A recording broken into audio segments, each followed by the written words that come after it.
I've had the honor and privilege of working with Amazon peoples for over 3 decades. I'm here to tell you these people know these forests and these healing substances far better than we do and far better than we ever will. But the wonder drugs of tomorrow are being turned into a wasteland today. Our organization, the Amazon Conservation Team now, has partnered with 35 tribes to map, manage, and improve the protection of 80 million acres of ancestral rainforest.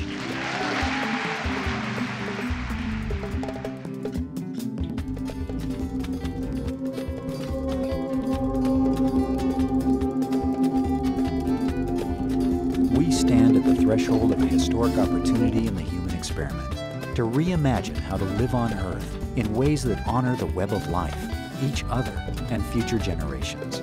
It's a revolution from the heart of nature and the human heart. In this series, The Bioneers, Revolution from the Heart of Nature, we celebrate social and scientific innovators with breakthrough solutions for restoring people and planet, creating a future environment of hope.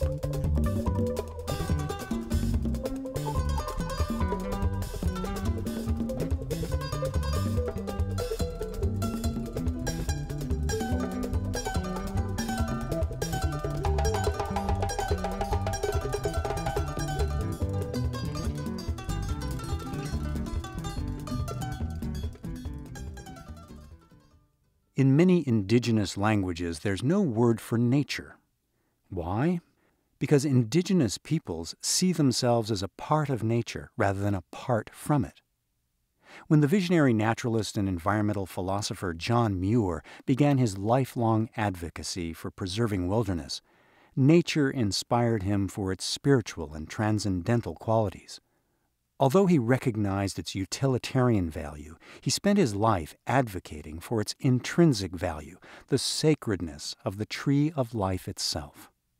But in Muir's Western worldview, a wilderness meant a place without people. So when he succeeded in helping create the first national parks, it resulted in banishing the native peoples living there. Over time, the land suffered for it. What Muir saw as a wilderness was actually a vast cultivated and co-evolutionary landscape, consciously and superbly managed by the indigenous peoples living there. They were deliberately affecting the health and well-being of the greater web of life, and in turn, enhancing their own transgenerational place within it. Today, as we hurtle into the 6th age of extinctions, the first caused by the human hand, we face the cataclysmic loss of half the world's biological diversity, and 80% of the remaining biodiversity is on indigenous lands. It's not a coincidence. From Standing Rock to the Amazonian jungles, indigenous peoples worldwide today are standing on behalf of nature and science, putting their bodies on the line to protect the land and the web of life on which all our lives depend. The traditional knowledge they hold is key to the future, and they're finding modern means to sustain it. In this program, we hear from ethnobotanist and indigenous rights advocate Mark Plotkin of the Amazon Conservation Team about how scientists are helping protect the people who will protect the land and the age-old wisdom that's imperative for our future. This is Shamans and Scientists, Changing the Landscape of Power, with Mark Plotkin. My name is Neil Harvey. I'll be your host. Welcome to the Bioneers, Revolution from the Heart of Nature.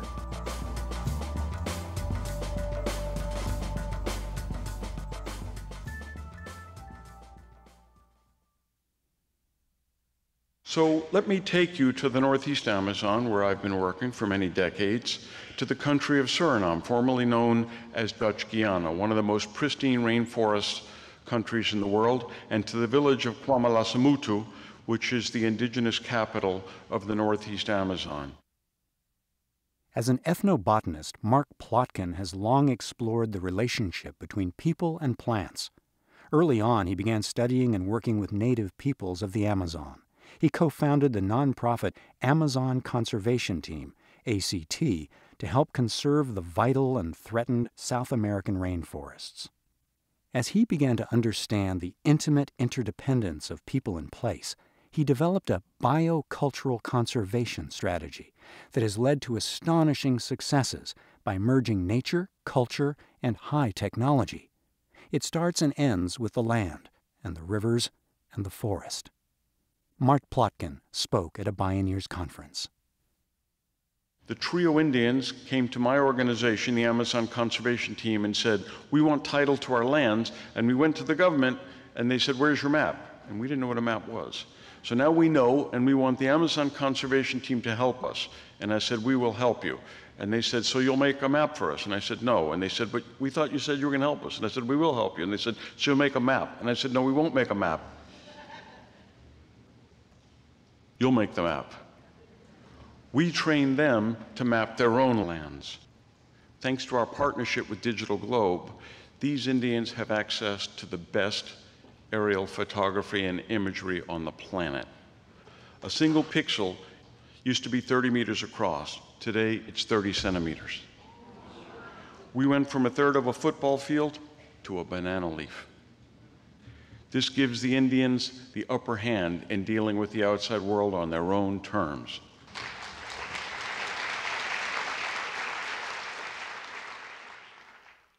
Plotkin and ACT also work with the Kogi people, who live in the Sierra Nevada de Santa Marta of Colombia. It's the world's highest coastal range and perhaps the most important protected area in northwestern South America. The Kogi are direct descendants of an ancient civilization that views the mountain range as a living being, and their people as guardians responsible for nurturing and protecting this rich ecosystem that's also a key regulator of the global climate. These are the most traditional people I have ever met. These are the people who came down from their mountain fastness. This is a Kogi village. If you went there 5,000 years ago, it would look exactly the same. 25 years ago, they came down from their glaciers and said, hey, what are you little brothers doing down there? Our glaciers are melting. And everybody said, ha, ha, ha, look at those funny little white hats. Well, we didn't listen. We ignored the canaries in the coal mine talking about climate change. And using these types of Google flyovers, we can put the power of technology in their hands. This mountain is the ultimate rain and water source in northwestern South America. All of the major rivers come out of there. And the Kogis protect these forests, protect these glaciers, and go down to the ocean, the source of all life in their cosmology, to protect their sacred sites. The Kogi partnered with ACT and the Colombian Ministry of Culture to purchase an area of coastal land that was once part of their ancestral territories. It's home to a chain of 54 of their sacred sites. They'd lost much of the land to colonization, violence, civil conflict, and pollution. Now the land is being restored. The local flora is recovering. A sustainable water system supplies drinking water as well as irrigation for small-scale agriculture, crayfish, and crab populations. And the Kogi have revived their traditional practices at the temple site, in part by adding technology to the mix. And they are always making pilgrimage from the sea to the mountaintop to provide offerings to the gods, to make it down to the sea to collect seashells, to crush, to chew with their coca, which is their sacred plant, which releases the alkaloids. And they're now doing it with tablets, with mapping apps, and with smartphones. They're mapping spiritual connections that we can't see because we're not Kogis, and they're using technology to do it. Perfect marriage of ancient shamanic wisdom and 21st century technology. So the original maps made by Westerners flying over these rainforests were blank, a few rivers. These maps show that these are rainforests full of wonder and meaning, and these people know them far better than we do. A single map can have a single icon on it, and when you click on the icon, it opens up with a story, a legend, or ecological information, or medicinal history. Our organization, the Amazon Conservation Team now, has taken this methodology and partnered with 35 tribes to map, manage, and improve the protection of 80 million acres of ancestral rainforest.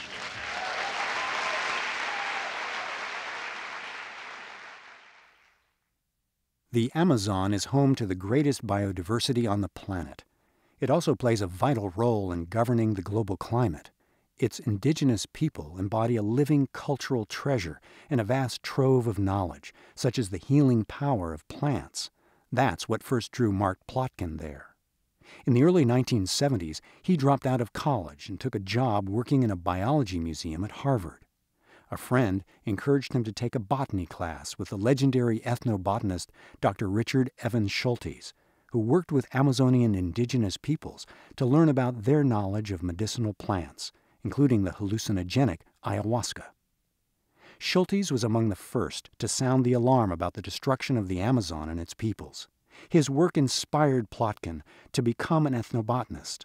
He studied at Harvard, Yale, and Tufts, then joined the Schultes team at the Harvard Botanical Museum as a research associate. That meant work in the field, where he encountered his first shamans. He spoke with us at a Bioneers conference. Well, I was 19 years old, and I was in search of adventure and romance, and what could be more adventurous and romantic than running off to the rainforest in search of magical plants? So unlike a lot of my colleagues who've outgrown this, I haven't. I'm still doing it. You know, working with shamans, it's kind of like that little Chinese box puzzle you have as a kid, where you open up a little box to find out what's the surprise inside, and there's another little box. And you open that a couple of times, you get to the smallest possible box, and you open it up, and there's another box inside. That's what working with shamans is like. Plotkin has spent decades in Central and South America as a shaman's apprentice, which is also the title of his best-selling book. He was and is awed by their knowledge as well as their wisdom. He watched one shaman relieve his arthritis by stirring up an anthill with his elbow so the ants would bite him. It worked. One of Plotkin's favorite examples of an unusual source of medicine is a fungus called cordyceps. Cordyceps lives quiescent on the forest floor and waits for insects and arachnids to go past. Once they do that, the fungus attaches itself to the insect exoskeleton. Once it's done that, the fungus burns a hole in the insect exoskeleton. It then inserts itself inside the insect exoskeleton. It then proceeds to devour virtually all of the insect's non-vital organs. Once it's done that, the fungus invades the insect brain, eating only a part of the insect brain, causing the insect to climb to the top of the tallest tree in the forest. Once it does that, the fungus eats the rest of the insect brain, thereby causing the insect exoskeleton to split open, thereby allowing the fungus to release its spores 120 feet above the forest floor. This is why ethnobotanists do not read science fiction. This fungus is a source of cyclosporin. This is an immunosuppressant that makes organ transplant surgery possible. Nature is a deep treasure chest of mysteries, and most of them still remain. I've had the honor and privilege of working with Amazon peoples for over 3 decades. I'm still learning. I'm here to tell you these people know these forests and these healing substances far better than we do and far better than we ever will. And here's a case in point. I was co-teaching a class in conservation and healing with the great trio shaman Amashina a few years ago in the Brazilian Amazon. I developed a terrible case of conjunctivitis, pink eye. And there was a physician taking our course, and I asked her if she had any meds, and she said, yeah, I've got some pills and some salve. If you take the stuff, you'll be better in 4 days. I turned to Amashina and said, what do you got? He gave me this cat and the canary smile and said, give me your machete. He walked over to a palm tree just a few meters away, scraped off the bark, peeled it, squeezed out the sap, dripped it into my eyes, and 3 hours later, my eyes had stopped itching, and the next morning I woke up and my infection was gone.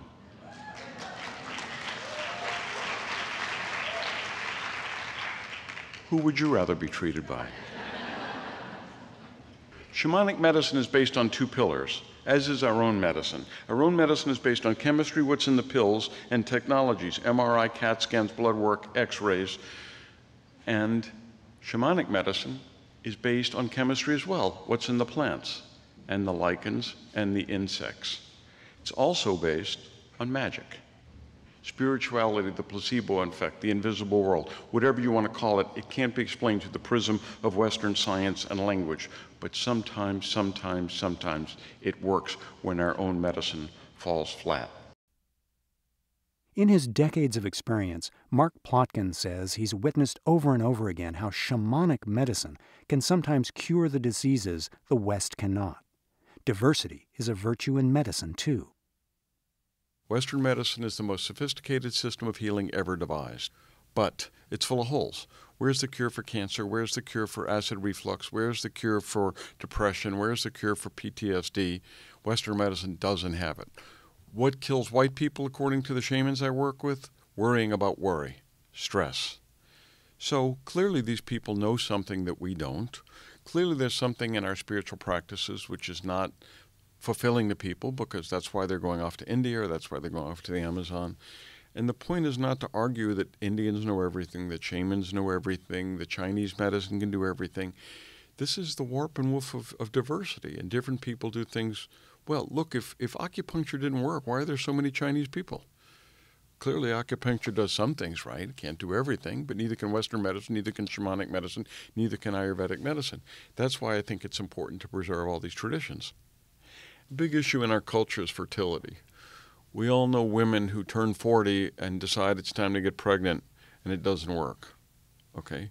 And we also all know women who gave up, did all the fertility treatments, didn't work, gave up and adopted a child, and then got pregnant and had a baby afterwards.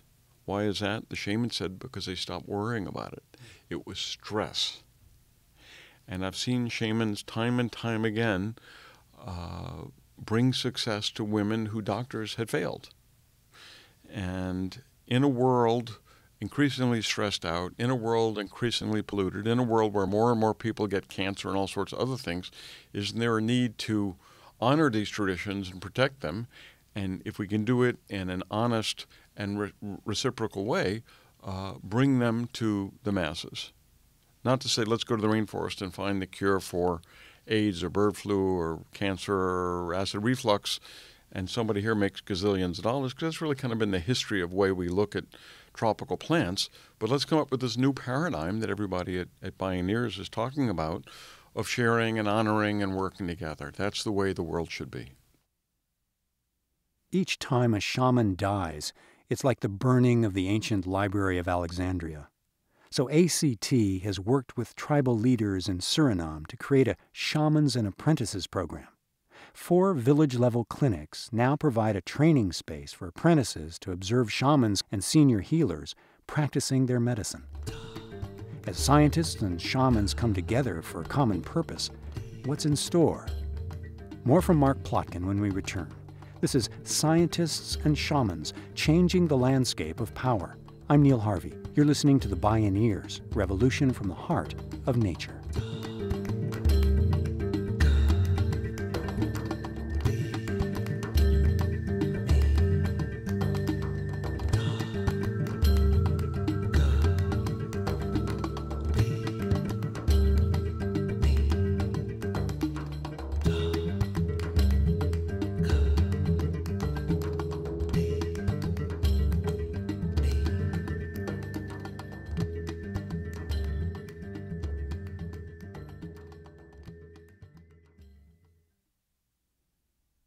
To see and hear more from Mark Plotkin and to explore all available Bioneers radio shows, podcasts, and video programming, please visit bioneers.org.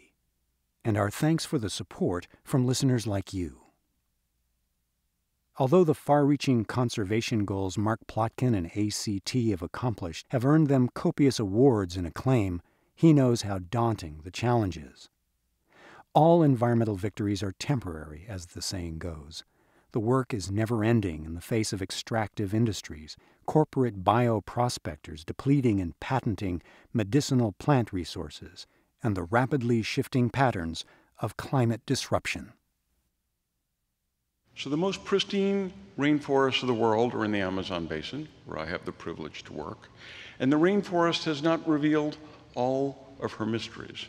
But the wonder drugs of tomorrow are being turned into a wasteland today. With the felling of the forest, uncontrolled mining, the wonder drugs are being turned into smoke and nothing more. And something else, isolated and uncontacted tribes. Isolated and uncontacted tribes hold a mystical role in our imagination. These are the people who know nature best. These people who are truly a part of the ecosystem. These are the people that embody the secrets of the rainforest and know it far better than any one of us ever will. Unfortunately, these people are under threat.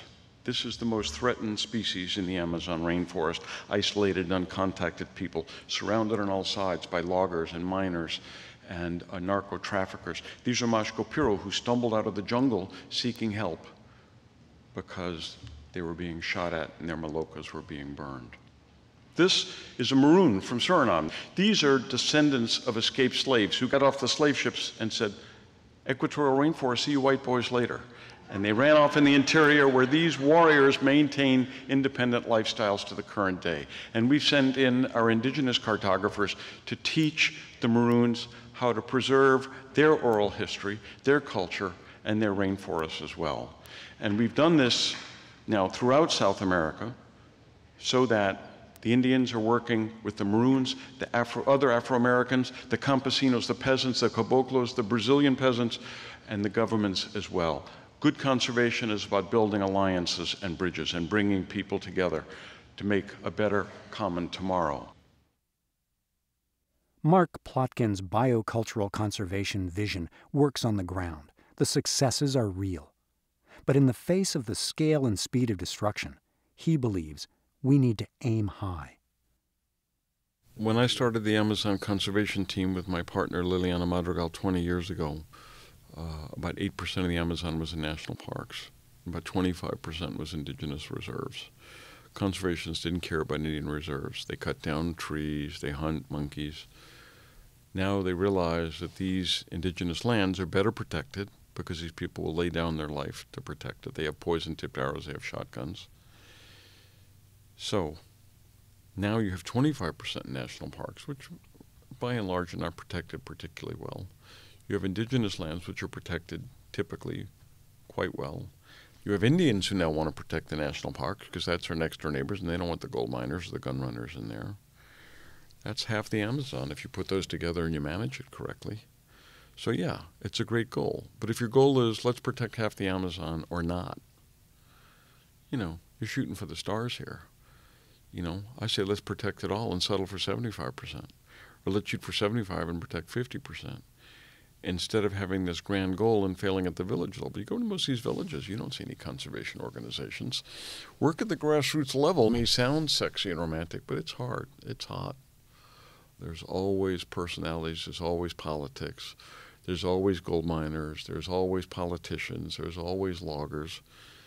One of the great failings of the environmental world is you win a battle and you think you won the war and you go home. You set up a national park and you go home. Like, dudes, you set up a national park, there's a chainsaw sale in the nearest town because they think it's a tragedy of the commons. Now it doesn't belong to anybody. Nobody will protect it.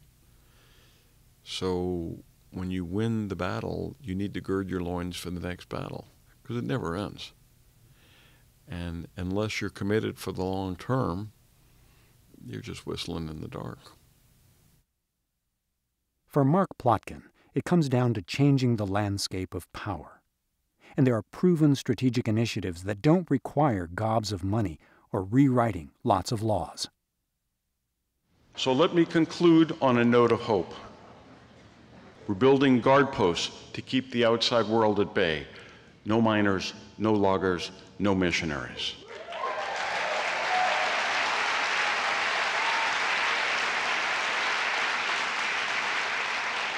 We're manning that post with the Colombian National Park Service and local indigenous peoples. The Witoto tribe to the south of Chiribiquete are mapping their lands using our methodology to keep the outsiders out and protect their isolated, uncontacted brothers and sisters. And we've created an indigenous park guard force to protect these rainforests, these plants, these animals, these lichens, these healing, magical mysteries. So, in conclusion, the question is, what's the fate of these people? Shamans say it's all interconnected. I believe, and I know I'm not the only one here who believes this, that it's all interconnected. Their fate is our fate. We're Bioneers, It's better than pioneers because we don't leave environmental destruction and cultural genocide in our wake. So as Bioneers, let's blaze a trail to a world in which indigenous peoples map, manage, and protect their lands. Let's blaze a trail to a world in which climate change is for the better, not the worse. And let's blaze a trail to a world where these shamans live in luxuriant forests and cure themselves and us with their magical plants, their hallucinogenic lichens, and their sacred frogs. Thank you very much. Thank you all. Onward.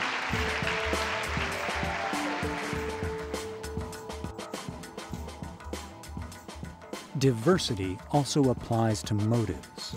Whether you fight to conserve the Amazon and its indigenous peoples for its remarkable medicines, or for the profound value of traditional indigenous knowledge, or for the cultural survival of these living cultural treasures, or for the global climate, or because nature has intrinsic value, or because life is sacred.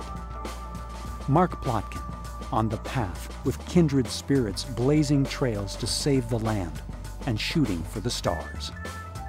Shamans and scientists, changing the landscape of power.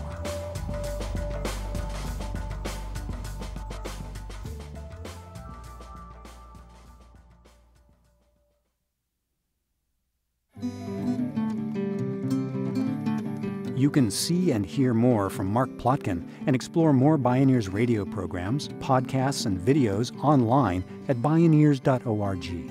For information on attending the National Bioneers Conference and Bioneers events in your area, please visit bioneers.org or call 1-877-BIONEER. The Bioneers Revolution from the Heart of Nature is a production of Bioneers and Collective Heritage Institute. Executive producer Kenny Ausubel. Written by Kenny Ausubel. Senior producer and station relations, Stephanie Welch. Host and consulting producer, Neil Harvey. Program engineer, Emily Harris. Plotkin interview by Jeff Westman. Our theme music is co-written by the Baka Forest people of Cameroon and Baka Beyond from the album East to West. All royalties from Baka compositions and performances go to the Baka Forest people through the charity Global Music Exchange. Find out more at globalmusicexchange.org. Additional music was made available by Sounds True at soundstrue.com and Buddha Lounge at sequoiarecords.com. The opinions expressed in the Bioneers Revolution from the Heart of Nature are those of the presenters and are not necessarily those of Bioneers and Collective Heritage Institute, the underwriters, or this radio station. My name is Neil Harvey. Thank you for listening. I invite you to join the Bioneers in inspiring a shift to live on Earth in ways that honor the web of life, each other, and future generations. This is program number 0117.